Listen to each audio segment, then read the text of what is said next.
ಮೊದಲ ಯೋಹಾನನು 2ನೇ ಅಧ್ಯಾಯ. ನನ್ನ ಪ್ರಿಯರಾದ ಮಕ್ಕಳೇ, ನೀವು ಪಾಪ ಮಾಡದಂತೆ ಈ ಮಾತುಗಳನ್ನು ನಿಮಗೆ ಬರೆಯುತ್ತೇನೆ. ಯಾವನಾದರೂ ಪಾಪ ಮಾಡಿದರೆ ತಂದೆಯ ಬಳಿಯಲ್ಲಿ ನೀತಿವಂತನಾದ ಯೇಸು ಕ್ರಿಸ್ತನೆಂಬ ಸಹಾಯಕನು ನಮಗಿದ್ದಾನೆ. ಆತನು ನಮ್ಮ ಪಾಪಗಳನ್ನು ನಿವಾರಣೆ ಮಾಡುವ ಯಜ್ಞವಾಗಿದ್ದಾನೆ. ನಮ್ಮ ಪಾಪಗಳನ್ನು ಮಾತ್ರವಲ್ಲದೆ ಸಮಸ್ತ ಲೋಕದ ಪಾಪಗಳನ್ನು ಸಹ ನಿವಾರಣೆ ಮಾಡುತ್ತಾನೆ. ಕ್ರಿಸ್ತನ ಆಜ್ಞೆಗಳನ್ನು ಕೈಕೊಳ್ಳುವವರೇ ಆತನನ್ನರಿತವರು.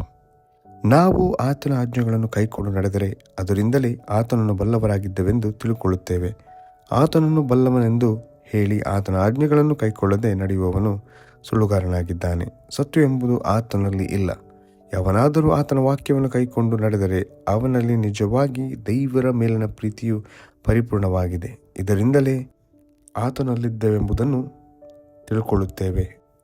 ಆತನಲ್ಲಿ ನೆಲೆಗೊಂಡವನಾಗಿದ್ದೇನೆಂದು ಹೇಳುವವನು ಕ್ರಿಸ್ತನು ನಡೆದಂತೆಯೇ ತಾನು ನಡೆಯುವುದಕ್ಕೆ ಬದ್ಧರಾಗಿದ್ದಾನೆ.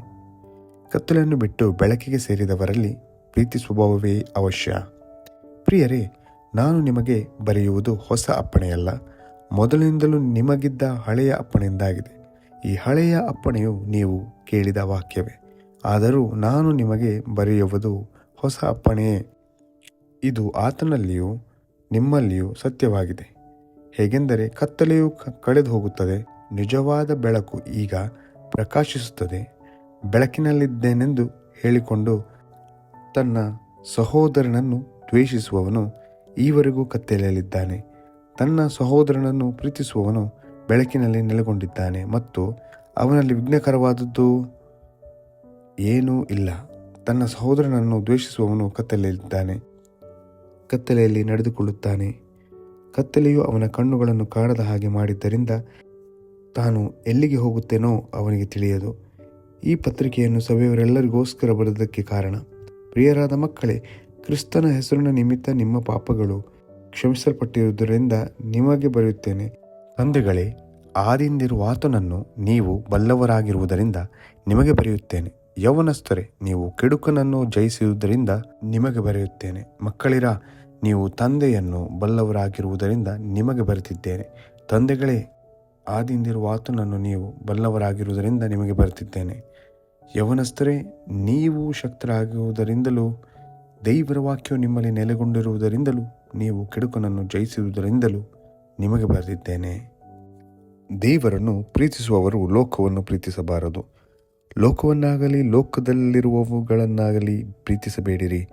ಯಾವನಾದರೂ ಲೋಕವನ್ನು ಪ್ರೀತಿಸಿದರೆ ತಂದೆಯ ಮೇಲಿನ ಪ್ರೀತಿಯು ಅವನಲ್ಲಿಲ್ಲ. ಲೋಕದಲ್ಲಿರುವ ಶರೀರದಾಶೆ, ಕಣ್ಣಿನಾಶೆ, ಬದುಕು ಬಾಳಿನ ಡಂಬ, ಈ ಮೊದಲಾದವುಗಳೆಲ್ಲವೂ ತಂದೆಯಿಂದ ಹುಟ್ಟದೆ ಲೋಕದಿಂದ ಹುಟ್ಟಿದವುಗಳಾಗಿವೆ.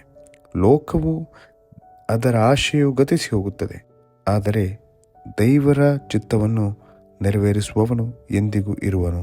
ಕ್ರೈಸ್ತ ವಿರೋಧಿಗಳಾದ ದುರ್ಬೋಧಕರ ವಿಷಯದಲ್ಲಿ ಎಚ್ಚರಿಕೆ. ಮಕ್ಕಳಿರ, ಇದು ಕಡೆಗಳಿಗೆಯಾಗಿದೆ. ಕ್ರಿಸ್ತ ವಿರೋಧಿಯು ಬರುತ್ತಾನೆಂದು ನೀವು ಕೇಳಿದ್ದೀರಷ್ಟೇ. ಈಗಲೂ ಕ್ರಿಸ್ತ ವಿರೋಧಿಗಳು ಬಹುಮಂದಿ ಇದ್ದಾರೆ. ಇದರಿಂದ ಇದು ಕಡೆಗಳಿಗೆಯಾಗಿದೆ ಎಂದು ತಿಳ್ಕೊಳ್ಳುತ್ತೇವೆ. ಅವರು ನಮ್ಮನ್ನು ಬಿಟ್ಟು ಹೊರಟು ಹೋದರು, ಆದರೆ ಅವರು ನಮ್ಮವರಾಗಿರಲಿಲ್ಲ. ಅವರು ನಮ್ಮವರಾಗಿದ್ದರೆ ನಮ್ಮ ಜೊತೆಯಲ್ಲೇ ಇರುತ್ತಿದ್ದರು. ಆದರೆ ಅವರು ನಮ್ಮನ್ನು ಬಿಟ್ಟು ಹೋದದರಿಂದ ಕ್ರೈಸ್ತರೆನಿಸಿಕೊಳ್ಳುವವರೆಲ್ಲರೂ ನಮ್ಮವರಲ್ಲವೆಂಬುದು ಸ್ಪಷ್ಟವಾಗಿ ತೋರಬಂತು. ನೀವು ಪವಿತ್ರವಾಗಿರುವ ಆತನಿಂದ ಅಭಿಷೇಕವನ್ನು ಹೊಂದಿದವರಾಗಿದ್ದು ಎಲ್ಲರೂ ತಿಳಿದವರಾಗಿದ್ದೀರಿ. ನೀವು ಸತ್ಯವನ್ನು ತಿಳಿಯದವರೆಂಬ ಭಾವನೆಯಿಂದಲ್ಲ, ನೀವು ಅದನ್ನು ತಿಳಿದಿರುವುದರಿಂದಲೂ ಯಾವ ಸುಳ್ಳು ಸತ್ಯದಿಂದ ಹುಟ್ಟಿ ಬರುವುದಿಲ್ಲವೆಂಬುದನ್ನು ನೀವು ತಿಳಿದವರಾಗಿರುವುದರಿಂದಲೂ ನಿಮಗೆ ಬರೆದೆನು. ಯೇಸು ಕ್ರಿಸ್ತನಲ್ಲ ಎನ್ನುವವನು ಸುಳ್ಳುಗಾರನಲ್ಲವಾದರೆ ಸುಳ್ಳುಗಾರನು ಬೇರೆಯಲ್ಲಿದ್ದಾನೆ. ಯಾವನಾದರೂ ತಾನು ತಂದೆಯನ್ನು ಮಗನನ್ನು ಅರಿಯೆನು ಎಂದು ಹೇಳಿದರೆ ಅವನೇ ಕ್ರಿಸ್ತ ವಿರೋಧಿ. ತಾನು ದೇವರ ಮಗನಿಗೆ ಸೇರಿದವನಲ್ಲವೆನ್ನುವವನು ತಂದೆಗೆ ಸೇರಿದವನಲ್ಲ. ತಾನು ಮಗನಿಗೆ ಸೇರಿದವನೆಂದು ಒಪ್ಪಿಕೊಳ್ಳುವವನು ತಂದೆಗೂ ಸೇರಿದವನಾಗಿದ್ದಾನೆ. ನೀವಂತೂ ಯಾವ ಬೋಧನೆಯನ್ನು ಮೊದಲಿನಿಂದ ಕೇಳಿದ್ದೀರೋ ಅದು ನಿಮ್ಮಲ್ಲಿ ನೆಲೆಗೊಂಡಿರಲಿ. ಮೊದಲಿನಿಂದ ನೀವು ಕೇಳಿದ ಬೋಧನೆಯು ನಿಮ್ಮಲ್ಲಿ ನೆಲೆಗೊಂಡಿದ್ದರೆ ನೀವು ಸಹ ಮಗನಲ್ಲಿಯೂ ತಂದೆಯಲ್ಲಿಯೂ ನೆಲೆಗೊಂಡಿರುತ್ತೀರಿ. ಕ್ರಿಸ್ತನು ತಾನು ಕೊಡುತ್ತೇನೆಂದು ನಿಮಗೆ ವಾಗ್ದಾನ ಮಾಡಿದ ನಿತ್ಯ ಜೀವವು ನಿಮ್ಮನ್ನು ಸನ್ಮಾರ್ಗದಿಂದ ತಪ್ಪಿಸಬೇಕೆಂದಿರುವವರ ವಿಷಯವಾಗಿ ಈ ಸಂಗತಿಗಳನ್ನು ನಿಮಗೆ ಬರೆದಿದ್ದೇನೆ. ಆದರೆ ಆತನಿಂದ ನೀವು ಹೊಂದಿದ ಅಭಿಷೇಕವು ನಿಮ್ಮಲ್ಲಿ ನೆಲೆಗೊಂಡಿರುವುದರಿಂದ ಯಾವನಾದರೂ ನಿಮಗೆ ಉಪದೇಶ ಮಾಡುವುದು ಅವಶ್ಯವಿಲ್ಲ. ಆತನು ಮಾಡಿದ ಅಭಿಷೇಕವು ಎಲ್ಲ ವಿಷಯಗಳಲ್ಲಿಯೂ ನಿಮಗೆ ಉಪದೇಶ ಮಾಡುವಂಥದ್ದು ಸತ್ಯವಾಗಿದೆ, ಸುಳ್ಳಲ್ಲ.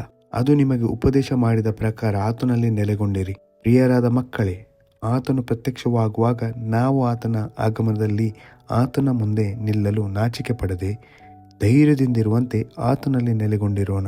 ಆತನು ನೀತಿವಂತನಾಗಿದ್ದಾನೆಂಬುದು ನಿಮಗೆ ಗೊತ್ತಾಗಿದ್ದರೆ ನೀತಿಯನ್ನು ಅನುಸರಿಸುವ ಪ್ರತಿಯೊಬ್ಬನೂ ಆತನಿಂದ ಹುಟ್ಟಿದವನಾಗಿದ್ದಾನೆಂದು ನೀವು ತಿಳಿದಿದ್ದೀರಿ ಎಂಬುದೇ.